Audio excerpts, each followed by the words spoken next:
Hello, everyone. It's another peek behind EU careers, this time with my colleague, Willy Kokolo.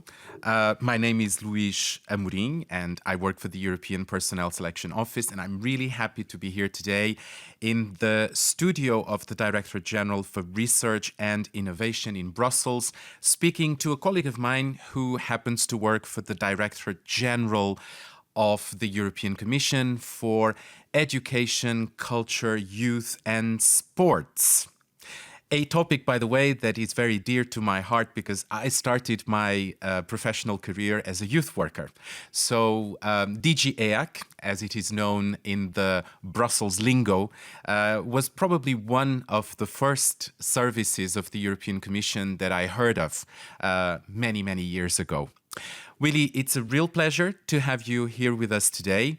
Could you tell us a bit about yourself, where you come from, what kind of job you are currently doing? Thank you very much for having me, Luís. Of course, just quick words of introduction. I'm French, I'm 34 years old, and I've been working in the institution for close to 10 years already, so it's more, close to a decade. As you said, I'm working in the DG EAC, it's called EAC for Education, Youth, Sport and Culture. And within this department, I'm in the unit responsible for culture. So I have a three-split portfolio, which is basically dealing with music, support to Ukraine on the cultural front, and also artificial intelligence. Wow, all very interesting topics. I think we'll have to spend some time talking about these different portfolios. But I wanted to ask you about the music side, because I know that you are passionate about music and jazz in particular. So most of the time when I present myself, I tend to say that I am an EU civil servant and a musician. And I know it's an unorthodox way of presenting myself, of branding myself. It's really who I am, a musician. I'm a classically trained percussionist. I listen a lot to jazz and hip hop. And I really felt the need to bridge the gap, so to speak, between my passion and my profession. And the Commission precisely gave me this opportunity to actually work on the music sector to support what we call the EU music ecosystem. So being a musician myself, I think it really helps me to understand what is needed, the needs of the sector, and also it's just fun to be working in this sector. Right. Well, as a musician, is this something that you pursue outside office hours? Do you play, I don't know, in a band? How is the musical ecosystem in Brussels? It's great. It's very lively. It's one of the main reasons why I really love being based in Brussels. Precisely because there's so many jazz and hip-hop venues. I can just name a few like this from the top of my head. Botanique. I wanted to come back to some of the portfolios that you deal with, and I wanted to talk about Ukraine. Could you tell us a little bit what it is that you do in support of the cultural ecosystem of Ukraine? Sure. So Ukraine, just a little bit of background. I knew nothing about the country when I first took up this position in DG EAC. And the position was vacant, and there was a need to actually fill the gap for Ukraine because it's such a prominent topic since the full-scale invasion that started in February 2022. And this is a war, but this is a war that has a lot to do with culture, cultural heritage, identity. That there is a lot going on when it comes to claiming which identity is Ukrainian, which identity is Russian. There is a lot of talks about decolonizing Russian culture as well. So this is precisely what I'm doing. So we are trying to support what we call the cultural and creative organizations in Ukraine to thrive in spite of the wartime, because funding has been cut. Obviously, the government priority is really to support the war efforts. So we are trying to make up for this lack of funding, and also to help the Ukrainian ecosystem, cultural and creative ecosystem, to see how they could better join forces and be a force for change. I think there's two things to keep in mind. First of all, culture is very important during wartime because it comforts people. And also it is supposed and it will play a vital role in the recovery of the country. in an economic perspective, but also a social perspective. When we talk about social cohesion, resilience of the people, it's all of those elements that we are trying to support here.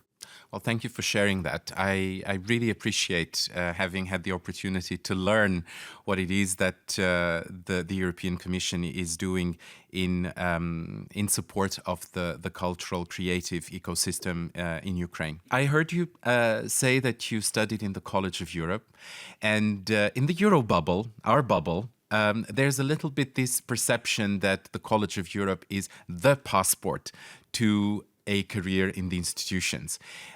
Do you agree? Is that your perception? It's a very difficult question, and I think the answer really depends on where you stand in your career path, your career journey. So before studying at the College of Europe, I studied at Sciences Po in Bordeaux, France. And I studied politics and international relations. There was no EU outlook, so to speak. But I really wanted to work for the EU institutions. And so I felt the need to do an additional degree to actually gain expertise in European affairs. So when I was 23, my answer would have been yes, it's an essential tool to actually have a new career. Now, after 10 years having worked in the institutions, I don't feel that way anymore. It's a great help for sure. Yeah, many of my colleagues did the same studies, either in Bruges or in Natolin in Poland. But I don't think it's essential. It's perfectly possible to have an EU career without going to the College of Europe. I think it really depends on your drive, your motivation, and just the vision that you have for yourself and your career journey, basically. When you chose your studies at Sciences Po in Bordeaux, you were already thinking about working for the European Union. How come? You were quite young. What was it about the EU civil service, the prospect of working for the EU, that attracted you? So growing up in France, I'm not going to say that I hated the European Union, but I didn't feel a connection to it just because of the way it's taught in France. It's very civic and legalistic in a certain sense. So I didn't connect. Only after doing an Erasmus year in Bristol, the UK, did I feel this kind of sense of belonging to the European Union. I know it's a bit of a traditional story. A young person goes to Erasmus and all of a sudden opens up its mind. I like traditional stories. Okay, but it's precisely how it happened in my case. I traveled a lot. I visited many friends that were scattered across the European continent. And that really gave me a new sense of purpose and belonging. So after this, I drafted a thesis on the European Union, on the cosmopolitan identity within the European Union. And the rest is history, basically, after this. I chose to study in the master's degree dedicated to international relations and not European studies, because I was afraid of having too many legal subjects, basically. So I chose what was easier for me. But I always felt the need to have some kind of connection from that moment on with the external action of the European Union. So that was my connecting point. So basically international relations with the EU. And because of my identity, my dad originally comes from the Congo Brazzaville, not Congo Kinshasa. I felt a desire to actually study what the European Union was doing in Africa, which led me to my first position in the Commission. I was working on military operations in Africa. Right. This allows me to ask you something that I know is important for you, which is linked to the diversity of our staff in the European Union. I mean, EPSO is particularly sensitive to the fact that we must attract a diverse pool of talent to join the institutions. And I know that is something that you agree with. Could you tell us about your views on diversity in the EU civil service? Yeah, diversity, it's a difficult topic to me because obviously there is a lot of diversity in the EU workforce. There's linguistic diversity, international diversity. That's the essence of what the EU is. But the type of diversity I'm mostly concerned with is racial diversity for obvious and personal reasons. And on that front, I must say I've always felt a bit like a lone wolf, right? It doesn't have to do with the Commission per se. I think it has to do with something that is more systemic. Because when we talk about racial diversity or any kind of diversity, very soon you will get concepts like affirmative action or how you can help certain swathes of the population to get access to the workforce, right?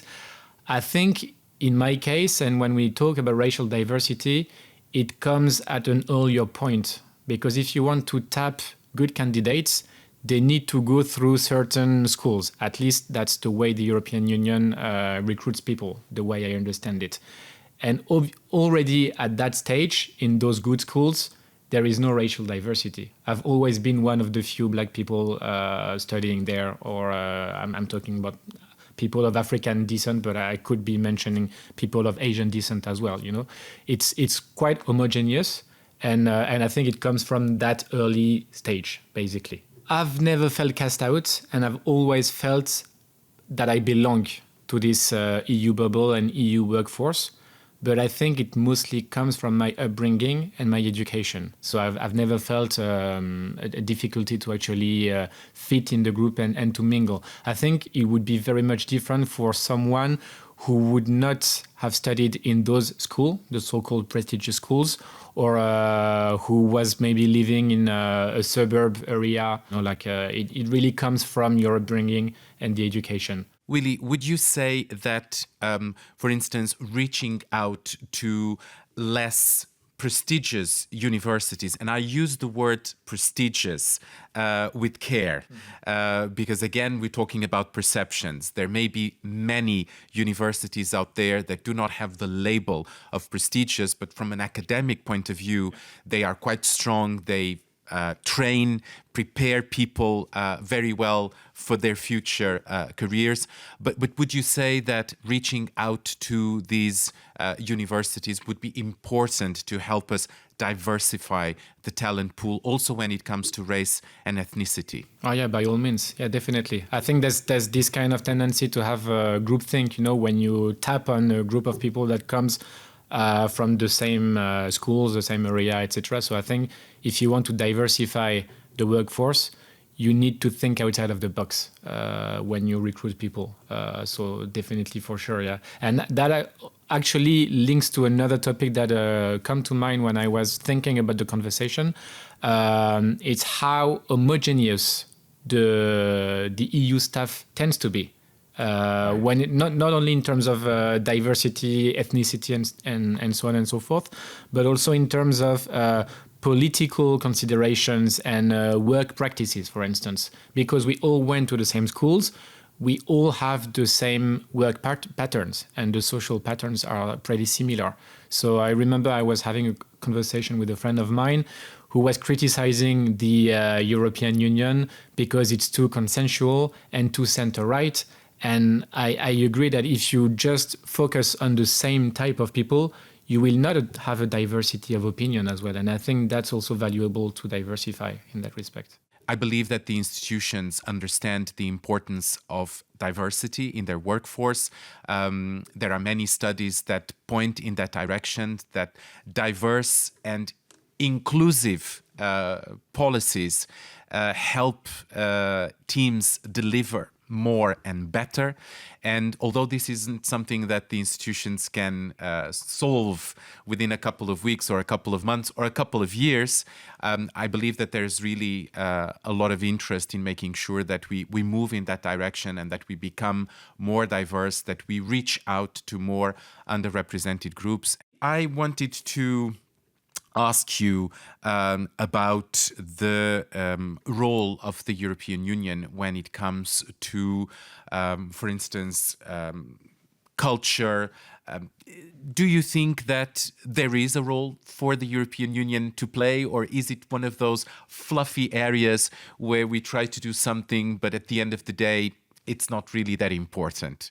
When we talk about culture, I just want to highlight that there is different kinds of competencies at the EU level, right? So culture is not what we call an exclusive competency or a shared competency, which means that the European Commission cannot legislate in that field. We cannot pass laws. The consequence of this is that many people tend to believe that culture is just, as you say, a fluffy area. I disagree with that because I believe that even though we cannot legislate in the field, culture is still very much important for the people to identify. There's a strong connection between culture and identity, as I mentioned for the Ukraine case, for instance. And even though we cannot legislate directly in the field of culture, there are a number of EU legislation which have an impact directly on the cultural and creative sectors. So right now, for instance, everyone is talking about artificial intelligence. The EU recently passed the AI Act, which is the first law trying to regulate artificial intelligence worldwide. And the AI Act will have tremendous effect on the cultural and creative sectors when it comes to copyright or the labeling of deepfakes and so on and so forth. So there is definitely an impact here to be monitored and analyzed. There is a lot of opportunities and challenges when it comes to artificial intelligence. But my personal response to this, it's precisely why I made the move from military operations in Africa to working in the music sector in Europe. I think it just drives people. You know, it's what moves people. There's an emotional connection to it as well. I'm talking about music because that's my passion, but I could be mentioning architecture or the visual arts or any kind of cultural and creative industries, really. Willy, I must ask you about your job initially working for military operations on behalf of the European Union. What was it that you did? So my work at the time was really at the intersection of what we call development cooperation or international cooperation and military support. So I was working in the Directorate-General responsible for international cooperation. And the biggest funding programs were actually supporting military operations in Africa. So it's basically helping African countries and African organizations. There is the African Union, which is a similar entity as the European Union, but for the African continent. And those organizations are managing peace support operations that could be military or civilian. It doesn't have to be all the time military. And I was providing funding to those organizations.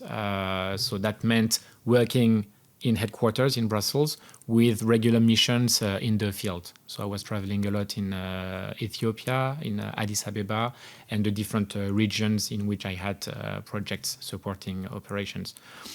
I learned a lot. I was quite young. I started when I was 24 and stopped when I was 28. Willy, we had a really interesting conversation. We touched upon a lot of topics, but maybe there's one topic, one issue that I did not ask you about that you would like to share with us. This would be the time to do so.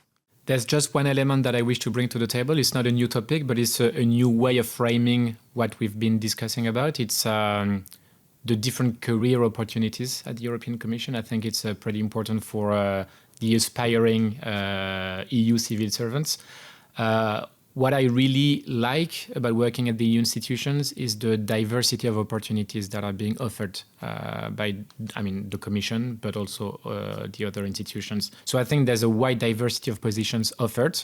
There is a position for any kind of profile. So that's for the horizontal mobility.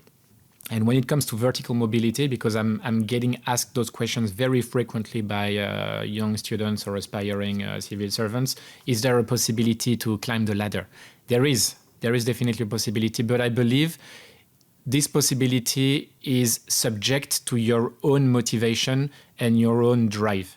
I wouldn't say that you should expect the institution to do everything for yourself. I think you need to know exactly where you want to go, which position you want to reach to chart actually a career journey that suits your profile and your skills. I would really like to thank you for your time, and I hope that our listeners will feel as inspired as I felt listening to you. Thank you, Luis. A peek behind EU Careers by the European Personnel Selection Office is an opportunity for people to learn about the life, work of EU staff in the so-called Euro bubble, in Luxembourg, in Brussels, and beyond. It is supported by the Directorate-General for Research and Innovation, in whose studios we record the podcast.